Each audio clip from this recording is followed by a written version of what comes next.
তো আমি আমার ইনস্টাগ্রামের মধ্যে একজনে আমার ডিএম করে পাঠাইছি আর সবকিছু ডিএম করে পাঠাইছে, আমার ডিএম করছে, হাই পাঠাইছে।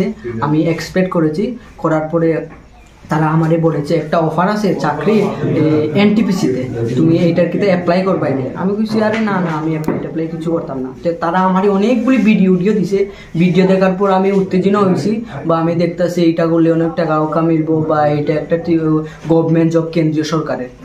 তো কইছি আমি তারারে পরে আবার রিপ্লাই দিছে, এই ভিডিওগুলি অনেকটি ভিডিও দেখে আমি তারারে রিপ্লাই দিছে, হ্যাঁ আমি এইটা করবো, আমি ফর্মটা কই থেকে ফিল আপ করবো। তো কইছে আচ্ছা তুমি একটু দাঁড়াও, আমি তোমার লিঙ্ক দিতেছি, এই লিঙ্কের মধ্যে তুমি জয়েনিং হয়ে তুমি ফর্মটা। তুমি কতদিন ধরে এই রেলের সাথে কাজ করতেছো? কালকে এটা তারা সবকিছু ড্রেস কিনেও নিয়ে দিছে।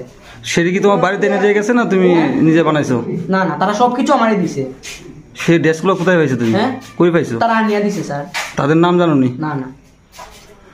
তো তোমারে কে ধরছে আজকে? হ্যাঁ কে ধরছে? এই তো স্যার আমি টিটিগিরি করতেছি, তারা কইতাছে তুমি এরকম, ডায়েরি পর্যন্ত দিছে, ডায়েরি কলম পিস বোর্ডই দেখেন স্যার, পিস বোর্ডও দিছে, কলমও দিছে একটা, ওই দেখেন স্যার কলম দিছে, জুতা দিছে, এই বেলটা আমার, সবকিছু তারা দিছে। কইছে তোমার হয়ে গেছে, তুমি সিলেকশন হইছো।